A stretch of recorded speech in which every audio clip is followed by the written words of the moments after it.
kekuasaan di segala zaman tidak pernah lepas dari praktik mengorbankan manusia untuk ritual darah, baik di Indonesia maupun di negara lain.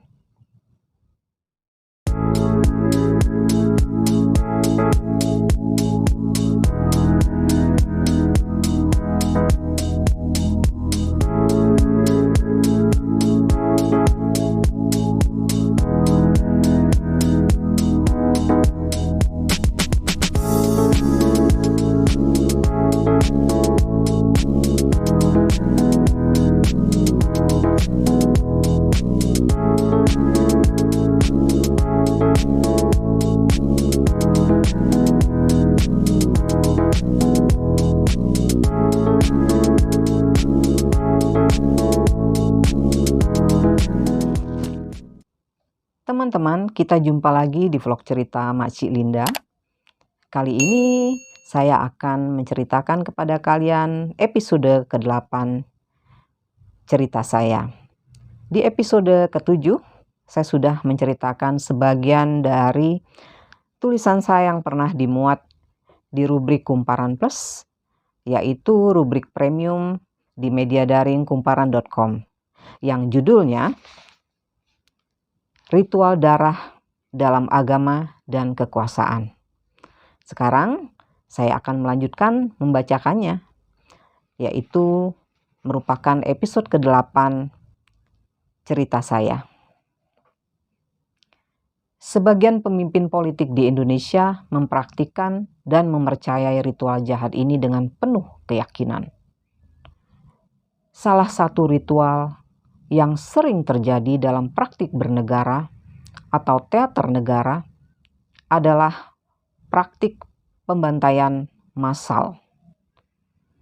Pembantaian ini berlandaskan doktrin tentang kesucian paling murni lahir dari kehancuran total. Dalam kepercayaan bangsa Indonesia, dari dulu sampai sekarang, tiap bencana besar atau musibah besar ditafsirkan sebagai pertanda era baru.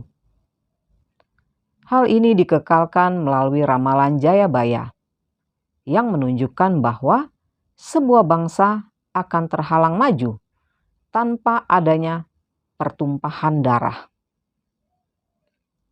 Dalam ramalan Jayabaya malah dinyatakan dengan rinci puncak dari bencana kemanusiaan itu. Orang Jawa tinggal setengahnya. Orang Cina tinggal 2. Orang kulit putih atau Belanda mati semua. Banyak orang kesal karena ramalan tersebut sama sekali tidak menyinggung orang Arab dan orang India yang mungkin akan mewarisi kebudayaan Nusantara. Anehnya, banyak raja di Asia Tenggara adalah keturunan Arab dan India. Jayabaya meramalkan, tetapi guru besar geografi dan etnologi asal Belanda, Peter Johannes Vets, yang disitir Bung Karno dalam pledoinya Indonesia menggugat di hadapan persidangan Landrat atau Pengadilan Pidana Kolonial di Bandung, tidak mengada-ngada ketika menyatakan bangsa-bangsa inlander atau bumi putra, khususnya di wilayah Hindia Belanda, hanya perlu menunggu di pantai saja untuk mengetahui siapa tuan mereka di masa berikutnya, sebagai bangsa yang sudah ditakdirkan memiliki tuan. Oleh karena itu pula, raja-raja Jawa menyebut penjajah asing yang datang menindas rakyatnya sebagai eyang atau kakek yang dihormati dan dipuja laksana tuan. Mentalitas macam inilah dilawan generasi perintis kemerdekaan Indonesia seperti Bung Karno, Bung Hatta, Syahrir, para kakek dan nenek saya, juga para kakek dan nenek kamu. Penjajah bukan saudara tua kita, bukan pula eyang atau kakek kita. Bagi pendukung doktrin kehancuran total, pengeboman Hiroshima dan Nagasaki di Jepang oleh pesawat-pesawat pengebom Amerika Serikat merupakan ritual pembantaian manusia untuk menciptakan kesucian baru. Begitu pula pengiriman orang-orang ke Gulag atau kamp kerja paksa di Siberia yang dilakukan Uni Soviet. Khmer Merah mengadaptasi ritual ini di Kamboja dengan memberlakukan tahun nol, yaitu menghancurkan peradaban yang pernah ada dengan menetapkan bahwa peradaban baru dimulai pada masa Khmer Merah berkuasa. Mao Zedong mempraktikannya di Tiongkok melalui revolusi kebudayaan dan propaganda lompatan jauh ke depan. Praktik agama Agori di India, meskipun seram, tampak terlihat lebih manusiawi dibandingkan praktik negara-negara besar dunia yang berambisi menjadi penguasa nomor 1 di dunia dalam waktu singkat. Ritual Agori adalah ritual memakan mayat manusia yang berkategori sampah organik. Pengikut Agori tinggal tidak jauh dari krematorium untuk menunggu mayat yang bisa dicuri untuk dimakan. Mereka dipercaya kebal sihir, bebas dosa, tidak dapat terinfeksi penyakit apapun, biasa telanjang di tempat umum dan tidur di tempat sampah dengan status orang suci. Agama-agama monoteisme seperti Yahudi, Kristen, dan Islam juga masih menjalankan ritual darah. Agama Kristen sudah mengganti daging dan darah dengan roti dan anggur. Agama Yahudi dan Islam masih menggunakan darah makhluk hidup, yaitu mengorbankan hewan ternak. Ritual mengorbankan hewan ini berasal dari 2 tempat, yaitu Ethiopia di Afrika Timur dan Persia, sekarang menjadi negara Iran dan Irak. Namun, ritual agama tertua di muka bumi yang berlangsung sejak 70.000 tahun lalu, yaitu penyembahan ular sanca di Botswana, Afrika, sama sekali tidak memiliki ritual darah. Para penyembah ular hanya melakukan persembahan mata lembing yang terbuat dari batu kepada Tuhan mereka. Agama Sunda Wiwitan dapat dikatakan sebuah agama yang bebas dari ritual darah. Ini agama yang damai, tentram, dan manusiawi dibandingkan agama-agama lain yang mempraktikkan ritual mengerikan atas nama kesucian. Banyak alasan pemicu pembunuhan manusia di dunia ini, tetapi pembenarannya terkadang ada pada kitab suci. Ajaran paling suci dalam Vaishnava, sekte Hindu pemuja Krishna, bersumber pada Bhagavad Gita yang telah memberi dasar keilahian untuk membantai manusia dan saudara sendiri dalam perang Bharatayuda demi melahirkan kemurnian baru dan era baru.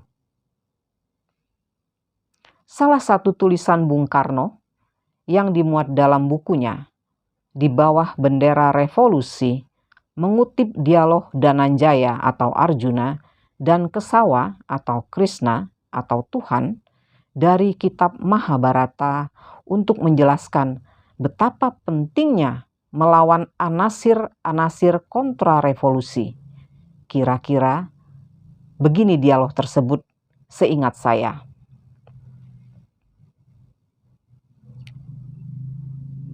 Dananjaya berkata, "Semangatku menjadi hilang. Seluruh badanku lemah lunglai. Aku ingin meletakkan gandewaku. Aku lebih baik berhenti menjadi kesatria dan menjadi petani saja, karena tidak sanggup membunuh dan menumpahkan darah orang yang aku hormati dan saudara-saudaraku sendiri." Kesawa atau Tuhan berkata, "Oh Dananjaya, janganlah engkau ragu. Angkat tinggi-tinggi gandewamu, tarik tali gandewamu, penggallah Guru Dorna, kakek Bisma, dan saudara-saudaramu, karena engkau sesungguhnya hanyalah wayang yang bertugas menjalankan dharma rencana Tuhan di alam dunia ini." Pandangan yang sama diterapkan hari ini secara konsisten oleh negara apartheid dan Zionis Israel.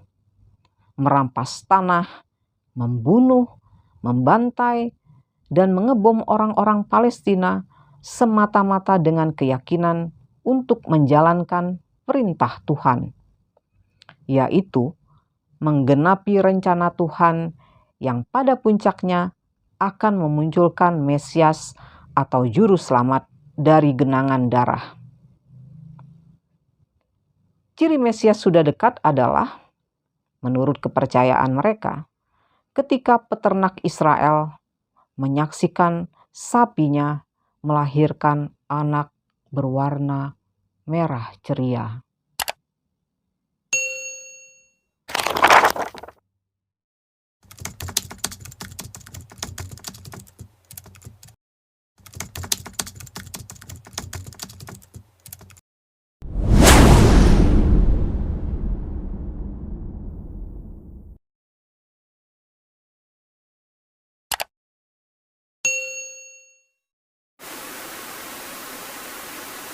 Dalam 2 episode ini, yaitu episode ke-9 dan episode ke-10, adalah cerita tentang pelanggaran hak-hak asasi manusia yang berat di Aceh selama konflik bersenjata antara Gerakan Aceh Merdeka atau GAM dan Tentara Nasional Indonesia atau TNI.